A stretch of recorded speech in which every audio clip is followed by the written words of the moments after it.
In a typical city or town, on a typical residential street, we find a typical home occupied by a typical American family. Like millions of his fellow Americans, John Q. Public earns enough money to keep up the payments on a new car.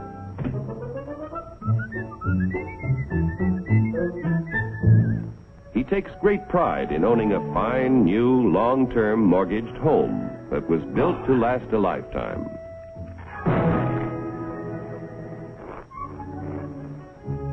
Mrs. John Q. Public no longer finds housework fatiguing drudgery, thanks to a host of labor-saving devices, including her husband.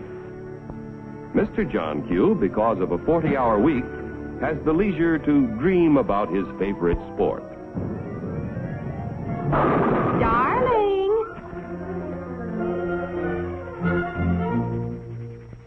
Oftentimes, in a secluded corner of his private den, John Q. reflects on some of the better things he has done with his life. Insurance to protect his family if he is called before his time.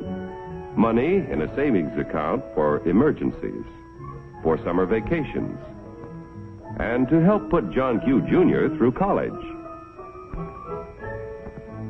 In spite of the high cost of being a husband and father, John Q. has a private little nest egg.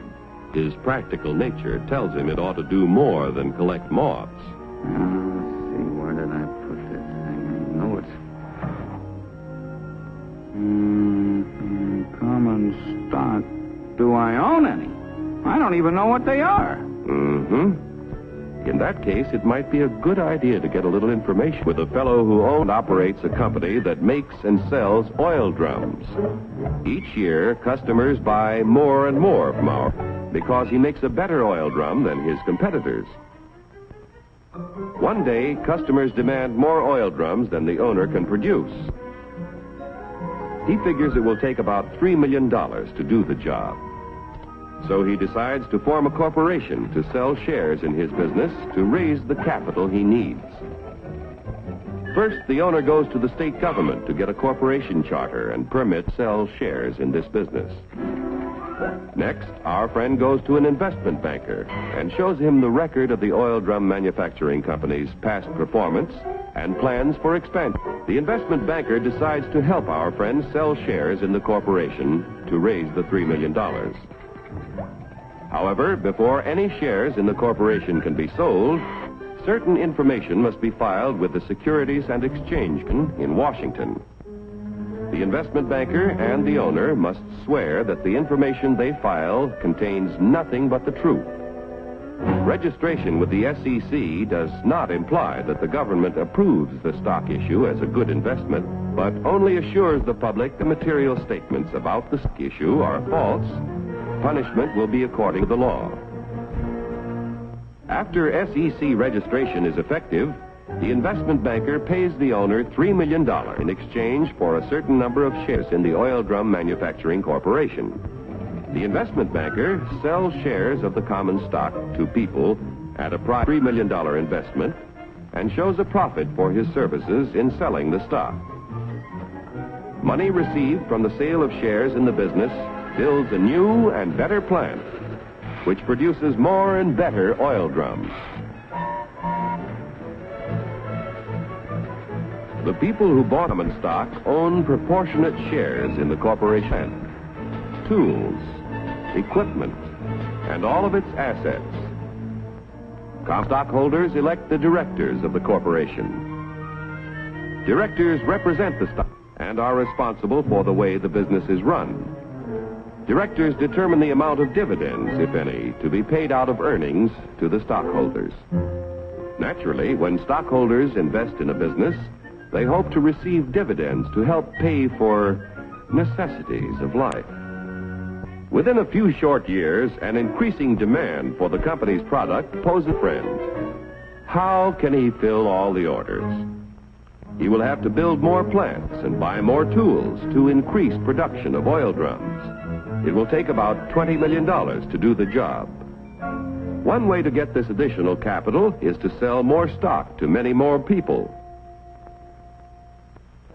So the Oil Drum Manufacturing Corporation votes to send its president to the New York Stock Exchange to see if their common stock can qualify for listing. The corporation wants to list its securities on the exchange so that the additional stock they need to sell will be more attractive to investors all over the nation. Securities listed on the New York Stock Exchange can be sold for cash any time in this national marketplace. Each year, inquire about listing their securities, but only those which can pass a thorough examination as to their financial health are accepted. Calling the president of the Oil Drum Manufacturing Corporation. Calling the president of the Oil Drum Manufacturing Corporation. Report to Examination Room B. Attention all members of the Stock List Department. Report to Examination Room B. The Stock List Department examines the qualifications of corporations to be listed on the New York Stock Exchange. The corporation must have substantial assets in plants, tools, equipment, and cash. There must be a broad distribution of its shares among a large number of stockholders. The corporation must show successful management and sales records and annual net earnings at the time of listing of at least $1 million. The proposed stock issue must meet federal, state, and New York Stock Exchange regulations. The corporation must agree to report to its stockholders at frequent intervals.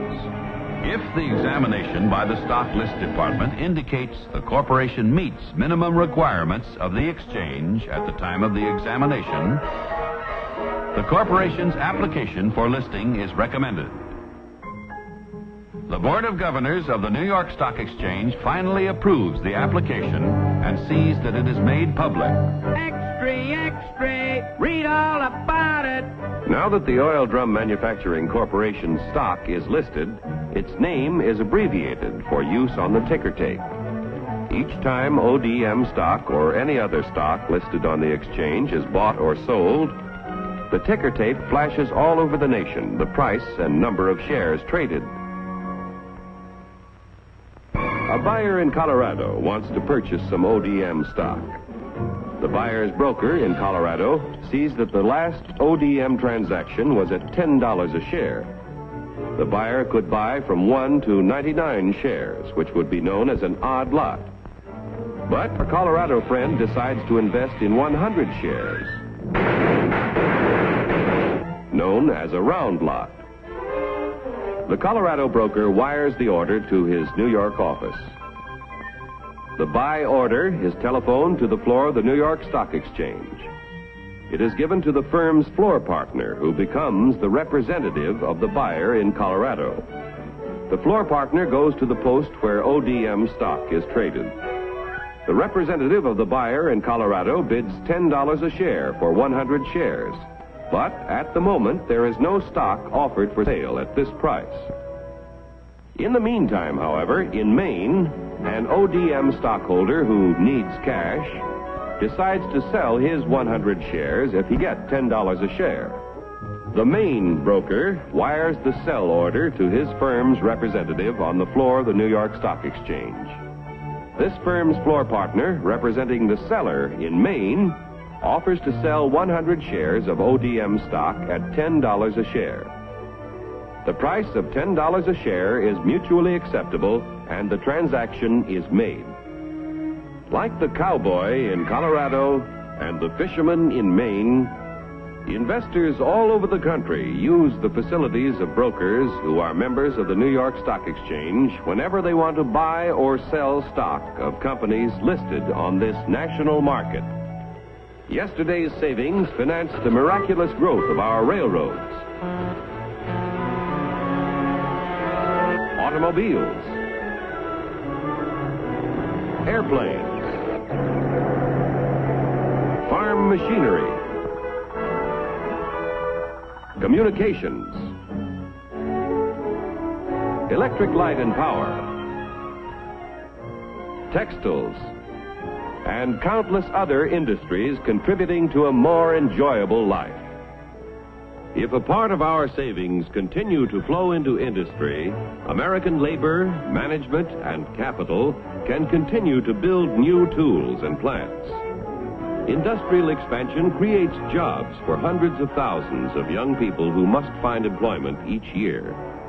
A growing capacity to produce things which make life better in peacetime can be our greatest protection in time of war.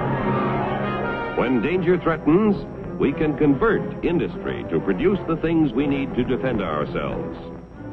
Common stock investments have helped to make our country prosperous and powerful.